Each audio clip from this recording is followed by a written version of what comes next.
fa aqamat 'indaha sanatain. Dengan Allah Taala bagi anugerah.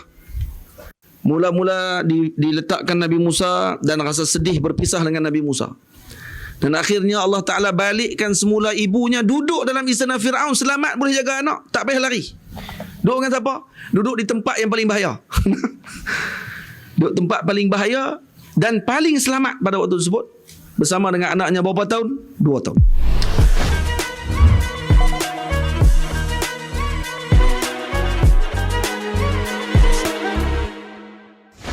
Ketika mana ditangkap oleh Firaun, dibelah oleh Firaun. Jadi bila mana Sayyidina Musa alaihi salam berada dalam istana Firaun, jadi Firaun rasa bimbang. Lalu dia kata kepada Sayyidatina Asiyah, ya Asiyah, aqafu an yakuna al-maulud aduwi wala budda min qatlihi. Kata wahai Asiyah, saya bimbang, dia kata anak ini nanti akan jadi musuh saya. Kan daripada ahli sihir dah kata dah, para kuhan ataupun ahli sihir ni dah pakat tengok semua, kata nanti akan lahir seorang budak lelaki, yang budak tu nanti akan jadi musuh kepada Nabi Allah Musa, musuh kepada Firaun laknatullah. Nanti dia akan membunuh aku. Dia kata aku kena bunuh dia ni. Maka kata Sayyidatuna Asiyah, qurratu ainin li walak. Maka dia menjadi penyejuk mataku dan kamu. La taqtuluhu asa an yanfa'ana aw nattaqidahu walada. Jadi moga-moga kalau janganlah bunuh dia. Moga-moga nanti dia akan memberikan manfaat kepada kita ataupun nattaqidahu walada. Cuba tengok sini lah. Ketika mana Sayyidatuna Asiyah berada dalam hatinya husnuzan kepada Sayyiduna Musa alaihi salam ketika kecil, Allah mengurniakan dia dengan iman. Dan ketika mana Firaun sejak daripada permulaan melihat Nabi Musa telah mempunyai sifat prejudis dan juga tidak mempercayai dan mempunyai buruk sangka, maka Allah menjauhkan dia daripada iman. Ingatlah, hanya baik sangka dengan para awliya illahi salihin, dan lebih lagi para nabi alaihi mussalatu wassalam, maka Allah akan mengurniakan sir anugerah Allah Subhanahu wa taala. Sebab tu bila disebut asa ayanfa'ana aw nattaqidahu walada, yanfa'ana aw nattaqidahu walada, ya na'am, Nabi Musa telah memberi manfaat besar kepada Sayyidatuna Asiyah dengan menjadikan beliau salah seorang wanita yang beriman kepada Allah Subhanahu wa taala. Tamam. Dan dalam riwayat sebut kata beliau adalah salah seorang isteri Nabi kita Muhammad sallallahu alaihi wasallam dalam syurga nanti. Sayyidatuna Asiyah juga. Dan bila mana Nabi Allah Musa alaihi salam waktu ketika kecil diberikan dengan susu. Jadi dia dipanggil lah ibu-ibu susu untuk bagi, falam yaqbal. Nabi Musa tak terima. Tak mau susu. Maka takutlah Sayyidatina Asiyah takut akan berlaku penyakit sakit kepada Sayyidina Musa ataupun akan mati. Maka waktu ketika tersebut, kebetulan kakak kepada Sayyidina Musa alaihi salam, dia kata di sini disebut kata ibu kepada Nabi Musa sebelum kakaknya. Ibu Nabi Musa kata kepada kakak Nabi Musa. Namanya apa dia? Namanya Maryam. Nama kakak Nabi Musa namanya Maryam. Kata ibunya, akhriji wa khudhi khabara akhiki. Tolong keluar dan tengok khabar saudaramu. Fakharajat ila Asiyah litaqudha khabarah. Maka kakak kepada Sayyidina Musa alaihi salam keluar dan pergi jumpa dengan Sayyidatina Asiyah untuk melihat khabar Nabi Musa. Lalu dilihat Sayyidatina Asiyah duduk dalam biliknya dan Sayyidina Maryam masuk. Maryam maksudnya ni adalah kakak Nabi Musa. Maksudnya kakak Nabi Musa juga bertugas dalam istana Firaun. Bertugas dalam istana Firaun waktu tu. Dan dia yang selalu tengok Nabi Musa waktu tu. Maka bila dia pergi jumpa dengan Asiyah, Asiyah pun bagi tahulah kata anak ni tidak mau menyusu. Saya bimbang dengan kesihatan dia. Maka kata Sayyidatina Maryam kakak Nabi Musa, dia tak abang dia kakak Nabi Musa. Ana adullukum ala man yakfuluhu lakum. Saya akan bagi petunjuk kepada kamu kepada siapa yang boleh untuk melakukan demikian. Lalu dia pun bagi tahu kepada ibunya dan dibawa ibunya masuk bertemu dengan Firaun. Dan Nabi Musa waktu itu berada di depan Firaun. Maka kata Sayyidatina Asiyah, "I'ridi alaihi labanik." I'ridi alaihi labanaki. Tolong bagi kepadanya susu kamu.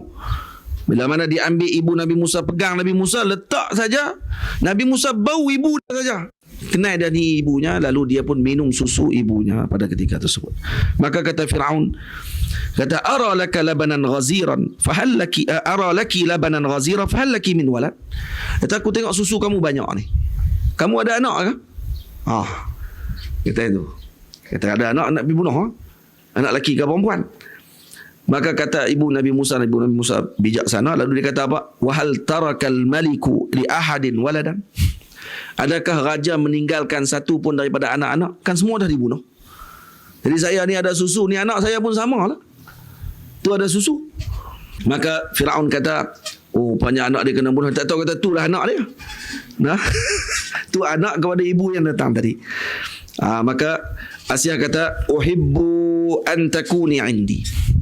Saya suka kalau kamu suduk dengan saya dan bagi susu kepada anak ini. Lalu apa yang berlaku? Fa aqamat 'indaha sanatain. Dengan Allah Taala bagi anugerah. Mula-mula diletakkan Nabi Musa dan rasa sedih berpisah dengan Nabi Musa.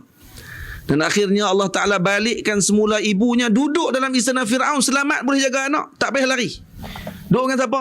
Duduk di tempat yang paling bahaya. Duduk tempat paling bahaya dan paling selamat pada waktu tersebut. Bersama dengan anaknya berapa tahun? 2 tahun. 2 tahun bagi susu kepada Nabi Musa hatta staghna 'anil radha', sehinggalah Nabi Musa terkaya daripada perlu disusukan lagi. Falamma hammat bil insiraf, maka ketika mana ibu Nabi Musa nak berpisah ataupun nak balik semula ke kampungnya, nak berpisah dengan anaknya yang tercinta tersebut, lalu Firaun pun Sayyidina Asiyah sendiri mengarahkan untuk memberikan kepada ibu Nabi Musa dengan emas, pakaian yang mewah, dan diberikan beliau dengan kekayaan yang luar biasa. Bukan setakat mendapatkan anaknya kembali, malah mendapatkan kekayaan setelahnya. Ini barakah Nabi Allah Musa alaihi salam. Jadi bila mana Nabi Musa umur 3 tahun, satu hari duduk di atas riba Firaun. Nabi Musa AS pun panjangkan tangannya, pegang janggut Firaun. Dah Firaun pun main dah mula sayang dah dengan anak ni. Tengok Allah comel, masya-Allah. Duk main-main, Nabi Musa pegang janggut dia. Tarik janggut tadi. Fartadha Firaun ghaizan syadida. Tarik dia kata, boleh tahan sakit dia kata. Nah, sampai nak tercabut habis semua kulit-kulit ni. Maka marah Firaun pada waktu tersebut, lalu dia kata, hadza aduwi wa hamma bi qatli. Kata ni musuh aku ni. Celaka dia kata. Bukan zakat ni tarik main-main ni, tarik betul ni. Nabi Musa kecil lagi waktu tu, tarik tapi sampai sakit sungguh-sungguh, sampai dia marah. Nabi nak bunuh pula tu. Maka Sayyidina Asiyah lah, dia adalah perempuan lah. Orang perempuan dia kena jadi penyejuk. Laki jenis hot temper ni, perempuan dia jangan hot temper juga. Sekali dia jadi apa ni, elok kan. Pakai tadi bincang pun. Tak, dia kena ada balance. Jadi Sayyidina Asiyah tolong jadi penyejuk. Dia kata apa? Laisa lis-sighari aqlun wala ma'rifah. Ini kalau kata dengan kita canggah sikitlah. Tak, budak kecil pun ada akal, cuma akalnya sini maksudnya boleh kita takdir ni. Kerana ni Sayyidina Asiyah. Dan saya kata apa? Laisa lis-sighari aqlun. Apa dia? Aqlun kafin. Maksudnya ataupun aqlun yang kamil. Dia bukan akal yang sempurna maksudnya. Budak tak ada akal sempurna, makrifah pun tak ada lagi. Wa ana atika bi dalil. Saya akan bagi contoh kepada kamu. Kata budak ni masih lagi tak tahu apa pun. Kenapa yang nak buat dia? Nah, maka diarahkan untuk dibawa bersama dengan satu tashtun ataupun bekah. Satu bekah letak dengan tamar. Satu bekah lagi letak dengan jamrah, bara api. Maka Nabi Allah Musa AS meletakkan tangannya pada bara api, dan sebagai riwayat kata ditolak oleh Sayyidina Jibril pada waktu itu, pegang bara api dan letak pula dalam mulutnya pada waktu tersebut, lalu terbakar lisan dan menangis dengan kuat. Dan waktu itu Sayyidina Asiyah pula marah lah. Kau katalah tengok tu, nak tengok budak ni jadi apa dah, anak kita jadi apa dah, sampai dah luka dah mulut dia dan lidah dia. Maka waktu itu Firaun kata, minta maaf. Baik. Macam itulah. Queen control. Apa ni? Queen control pula dah. Nama apa? Firaun pun jam waktu tu. Hak jadi di Tuhan tu tak tahan tu. Ana rabbukumul a'la. Saya Tuhan kamu yang paling tinggi. Bini marah. Baik. Saya minta maaf lah, no? Buat macam mana? Silap. Firaun minta maaf. Ini ajaib ni. Ada lagi atas pada Firaun lagi. Sayyidina Aisyah boleh marah Firaun waktu tu kenapa? Kerana Firaun telah menyakitkan anaknya. Dan bila mana Nabi Allah Musa AS umurnya 23 tahun, kharaja wa tawadda, dan beliau mengambil wudu pada waktu tersebut, wa waqafa yusalli, dan beliau solat pada waktu itu. Maka datang seorang lelaki, lalu berkata seorang lelaki daripada Qawasul Malik, raja pada waktu ini, orang-orang besar raja lah. Dia kata, ya Musa liman tusalli. Tengok Nabi Musa semayang. Musa, kamu semayang kat siapa ni? Kata, li sayyidi wa maulaya, kepada tuanku, kata dia. Qala rajul ta'ni abaka Fir'aun. Maknanya kamu sembah bapak kamu Fir'aun, maksud kamu sembahyang macam ni. Dia kata, qala Fir'aun la'natullah alaihi wa alaik aidan. Dia kata, nah, ala Fir'aun la'natullah wa alaika ma'ah. Dia kata, kepada Fir'aun laknatullah, laknat Allah, dan juga kepada kamu sekali yang duduk dengan dia. Elok. Hampa dua-dua kena laknat. Dan waktu tu Nabi Musa kata dalam sejarah, kata da'buhu yal'anul Fir'aun. Dia suka laknat Fir'aun. Duk lain sana Fir'aun, tapi apa? Laknat Fir'aun. Laknat Fir'aun. Itu ucapan Nabi Musa selalu. Nah, dan setiap kali datang khabar dikhabarkan kepada Fir'aun bahawa Nabi Musa selalu mencela dia, sallallahu ta'ala alaihi Fir'aun qabla al-ikhbar, faminhum man yaqtuluhu wa minhum man yaqta' yadahu wa minhum man yuhriquhu bin-nar. Dan apa yang berlaku? Orang mana yang nak pergi report saja, siapa-siapa saja nak pergi report ni. Hak dengar kata Nabi Musa laknat, dia nak pergi report. Tak ada pergi report. Elok nak report je, sama ada kena bunuh, ataupun kalau nak pergi report je tangan kena potong, atau nak pergi report saja sagi akan kena bakar dengan api. Ni ajaib. Dia dengar Nabi Musa laknat, dia kata kena report. Kalau report dapat pangkat, dapat duit, dapat tinggi nanti kedudukan, boleh dekat dengan Firaun. Elok nak pergi report, mati, kena bunuh. Elok nak pergi report, kena terbakar. Elok nak pergi report, tangan kena potong. Ini yang berlaku kepada orang-orang yang mana nak mereport apa yang diucapkan oleh Nabi Musa AS. Dan bila Nabi Musa umurnya 40 tahun, balagha asyuddahu, dan waktu ketika sebutlah Nabi Musa AS menyebutkan apa yang dikatakan oleh Firaun itu salah. Dan waktu inilah Allah Subhanahu wa taala mengutuskan Nabi Allah Musa alaihi salam, diutuskan kepada Nabi Allah, diutuskan oleh Allah taala kepada Firaun melalui Sayyidina Musa alaihi salam. Tapi Nabi Musa diutuskan kepada Firaun untuk mengucapkan dengan ucapan yang baik-baik. Qaulan layyina, katakan kepadanya dengan ucapan yang lemah lembut. Maksudnya kalau hatta dengan Firaun sekalipun. Sebab tu ada seorang lelaki pernah datang memaki Hamun. Siapa namanya? Khalifah Ma'mun. Khalifah Ma'mun ni salah seorang khalifah lah, zaman Abbasiyah ke Umawi, tak ingat saya. Tapi datang dan kemudian dia maki Hamun.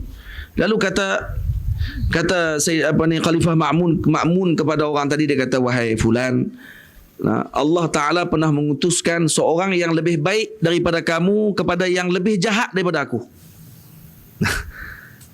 Tu pun Allah Ta'ala suruh dia cakap baik. Qulu lahu qawlan layyina. Kamu lebih baik daripada Nabi Musa, dan aku lebih jahat daripada Firaun, yang sampai kamu nak kena maki Hamun aku ketika bercakap dengan aku. Dia cakap elok-elok. Tak boleh ke cakap elok-elok, kata dia. Ini kesilapan orang kita sekarang, ketika bercakap dengan orang yang berbeza dengan dia saja, maka dia akan maki Hamun pada ketika tersebut, dan dia akan menyebutkan dengan ucapan yang tidak baik. Ucap ucapan yang baik-baik. InsyaAllah. Bukan semua ucapan kita nanti orang akan terima, tapi kurang-kurangnya orang tadi tak sakit hati. Kalau dah tak terima, sakit hati pula, dua lagi terus. Pada dia tak terima dan dia tidak sakit hati, kan tu bagus. Dia tak terima tu ikut suka dia, tapi dia tak sakit hati, itu pun dah satu anugerah. Ni sakit hati, tak terima, kena kat kita pula lepas tu. Kan dia teruk, dah tiga lah kena. Jadi sebab tu yang bijak adalah hati untuk meletakkan pada tempatnya, dan moga Allah Ta'ala mengurniakan kita dengan akhlak dan juga dengan hikmah, seperti mana Allah Ta'ala mengurniakan kepada para Nabi alaihi wassalatu wassalam.